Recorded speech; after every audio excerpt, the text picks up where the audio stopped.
नमस्कार पालकांनो, तुम्ही पाहत आहात योजना परिचय। RTE 25% मोफत प्रवेशाची वाट पाहणाऱ्या पालकांसाठी आजची सर्वात मोठी बातमी म्हणजे 2026-27 ची निवड यादी जाहीर झाली आहे।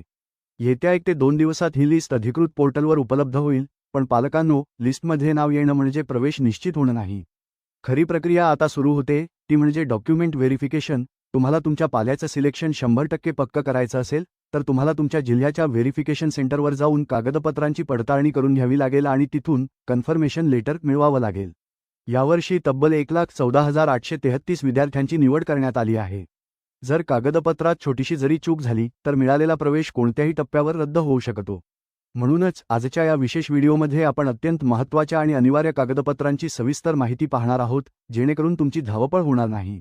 चला तर मग पाहूया RTE प्रवेशासाठी नक्की कोणती कागदपत्रे लागतील। सर्वात प्रथम आपण निवासी पुराव्याबद्दल बोलूया, जो प्रवेशासाठी पाया मानला जातो। जर तुम्ही ज्या शाळेसाठी अर्ज करत आहात त्या कार्यक्षेत्रात तुमचे स्वतःचे घर असेल, तर तुम्ही रहिवासी पुरावा म्हणून रेशनिंग कार्ड, ड्रायव्हिंग लायसन्स, वीज देयक, टेलिफोन देयक, प्रॉपर्टी टॅक्स देयक, घरपट्टी, मतदान ओळखपत्र, पासपोर्ट, राष्ट्रीयकृत बँकेचे पासबुक किंवा आधार कार्ड यांपैकी कोणताही एक पुरावा वापरू शकता। मात्र जर तुम्ही भाड्याच्या घरात राहत असाल तर नियम अधिक कडक आहेत। अशावेळी केवळ दुय्यम निबंधक कार्यालयाचा नोंदणीकृत भाडे करार ग्राह्य धरला जाईल। हा करार अर्ज भरण्याच्या दिनांकाच्या पूर्वीचा असावा आणि त्याचा कालावधी किमान 11 महिने किंवा त्यापेक्षा जास्त असणे अनिवार्य आहे।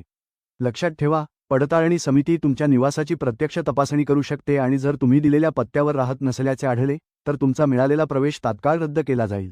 दुसरे कागदपत्र आहे जन्माचा दाखला। बालकाच्या जन्मतारखेची खातरजमा करण्यासाठी अधिकृत दाखला असणे आवश्यक आहे। यामध्ये प्रामुख्याने ग्रामपंचायत, नगरपालिका किंवा महानगरपालिका यांचा जन्माचा दाखला सर्वात महत्त्वाचा मानला जातो। जर काही कारणास्तव हा दाखला उपलब्ध नसेल, तर सरकारी रुग्णालयातील ANM रजिस्टरमधील नोंद किंवा बालकाने शिक्षण घेतलेल्या अंगणवाडी किंवा बालवाडीतील रजिस्टरमधील दाखला देखील पुरावा म्हणून ग्राह्य धरला जाईल। पालकांनी हे सुनिश्चित करावे की दाखल्यावरची तारीख आणि अर्जात भरलेली तारीख एकच असावी। पुढील महत्त्वाचे कागदपत्र आहे जातीचा दाखला। जर तुम्ही अनुसूचित जाती, अनुसूचित जमाती, विमुक्त जाती, भटक्या जमाती, इतर मागासवर्ग किंवा विशेष मागास प्रवर्ग यांमधून अर्ज केला असेल, तर वडिलांचा किंवा बालकाचा जातीचा दाखला असणे अनिवार्य आहे। हा दाखला महाराष्ट्र राज्यातील सक्षम प्राधिकाऱ्याने तहसीलदार किंवा उपजिल्हाधिकारी याने दिलेला असावा। परराज्यातील जातीचे प्रमाणपत्र महाराष्ट्र राज्यातील RTE प्रवेशासाठी ग्राह्य धरले जाणार नाही, याची विशेष नोंद घ्यावी। पुढील कागदपत्र आहे आर्थिकदृष्ट्या दुर्बल संवर्गातील वार्षिक उत्पन्नाचा दाखला। आर्थिकदृष्ट्या दुर्बल घटक EWS अंतर्गत अर्ज करणाऱ्या पालकांसाठी उत्पन्नाची अट 1 लाखापेक्षा कमी आहे। यासाठी तहसीलदार दर्जाच्या अधिकाऱ्याने दिलेला आर्थिक वर्ष 2023-24 किंवा 2024-25 चा उत्पन्नाचा दाखला लागेल। जर तुमचा दाखला 31 मार्च 2026 ला संपला असेल, तरी शासनाच्या निर्णयानुसार फॉर्म भरताना जो दाखला वैध होता, तोच पडताळणीसाठी चालू शकतो। पगार स्लिप किंवा खाजगी कंपनीचा दाखला इथे चालत नाही। पुढील कागदपत्र आहे दिव्यांग मुलांसाठी वैद्यकीय प्रमाणपत्राचा पुरावा। दिव्यांग प्रवर्गातून अर्ज केलेल्या बालकांसाठी जिल्हा शल्य चिकित्सक किंवा शासकीय अधिसूचित रुग्णालयाचे वैद्यकीय प्रमाणपत्र अनिवार्य आहे। या प्रमाणपत्रामध्ये बालकाचे दिव्यांगत्व किमान 40% जास्त असल्याचे नमूद केलेले असावे।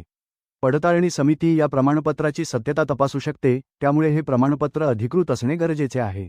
पुढील कागदपत्र आहे ज्या पालकांनी ऑनलाईन अर्ज भरताना एकल पालक सिंगल पेरेंट हा पर्याय निवडला आहे, त्यांच्यासाठी परिस्थितीनुसार कागदपत्रे लागतील। यामध्ये विधवा महिला किंवा घटस्फोटित महिला यांचा समावेश होतो। एकल पालकत्वाचा दावा करताना बालकाच्या अर्जात केवळ आईची किंवा केवळ वडिलांची माहिती दिलेली असल्यास त्यासंबंधीचे कायदेशीर पुरावे पडताळणीच्या वेळी सादर करणे बंधनकारक आहे। पुढील कागदपत्र आहे पालकांचे आधार कार्ड। RTE प्रवेशासाठी अर्जासोबत बालकांच्या पालकांचे आई किंवा वडील यांपैकी एकाचे आधार कार्ड असणे अनिवार्य आहे। हे आधार कार्ड केवळ ओळखीचा पुरावा म्हणून नाही, तर रहिवासी पुराव्यासाठी देखील महत्त्वाचे ठरते।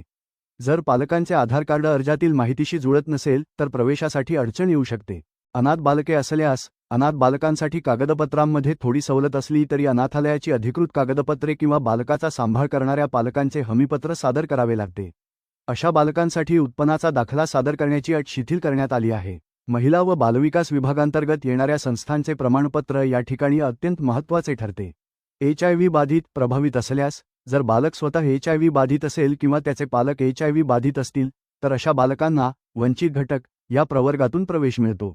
यासाठी जिल्हा शल्य चिकित्सकांचे अधिकृत वैद्यकीय प्रमाणपत्र सादर करणे आवश्यक आहे। अशा अर्जांची गोपनीयता पाळून त्यांना प्रवेश दिला जातो। घटस्फोटित महिला पालक असल्यास घटस्फोटित महिला पालकांसाठी न्यायालयाचा अंतिम निर्णय आणि रहिवासी पुरावा सादर करणे आवश्यक आहे. जर घटस्फोटानंतर आईच्या नावाने जातीचा दाखला किंवा उत्पन्नाचा दाखला असेल तर तो प्रवेशासाठी ग्राह्य धरला जातो. अशा परिस्थितीत बालकाच्या वडिलांच्या कागदपत्रांची सक्ती केली जात नाही, मात्र न्यायालयाचा निर्णय कागदोपत्री असणे गरजेचे आहे. न्यायप्रविष्ट असलेल्या घटस्फोट प्रकरणातील महिला असल्यास ज्या महिलांचा घटस्फोटाचा खटला न्यायालयात प्रलंबित आहे, अशा महिलांना न्यायालयाचा कोणताही अंतरिम आदेश किंवा प्रकरण न्यायप्रविष्ट असल्याचा अधिकृत पुरावा सादर करावा लागेल. यासोबतच आईचा रहिवासी पुरावा आणि बालक ज्या प्रवर्गातून अर्ज करत आहे, जात किंवा उत्पन्न, त्यासंबंधीचे पुरावे सादर करणे आवश्यक आहे. विधवा महिला असल्यास विधवा महिला पालकांनी आपल्या पतीचे मृत्यू प्रमाणपत्र सादर करणे अनिवार्य आहे. यासोबतच त्यांचा स्वतःचा रहिवासी पुरावा आणि आवश्यक असल्यास जातीचा किंवा उत्पन्नाचा दाखला जोडावा लागेल. वडिलांच्या निधनानंतर आईच्या नावे असलेले सर्व अधिकृत पुरावे या ठिकाणी ग्राह्य धरले जातात. तर मित्रांनो, ही होती आरटीई प्रवेशासाठी लागणाऱ्या सर्व महत्त्वाच्या कागदपत्रांची सविस्तर माहिती. लक्षात ठेवा, लॉटरी लागल्यानंतर तुम्हाला पडताळणी केंद्रावर जाण्यासाठी ठराविक वेळ दिला जातो. त्यावेळेत ही सर्व कागदपत्रे मूळप्रत आणि 2 झेरॉक्स सेटसह तयार ठेवा. तुम्हाला काही शंका असल्यास कमेंट्समध्ये नक्की विचारा. माहिती आवडली असल्यास योजना परिचयला सबस्क्राईब करा आणि हा व्हिडिओ गरजू पालकांपर्यंत शेअर करा. धन्यवाद.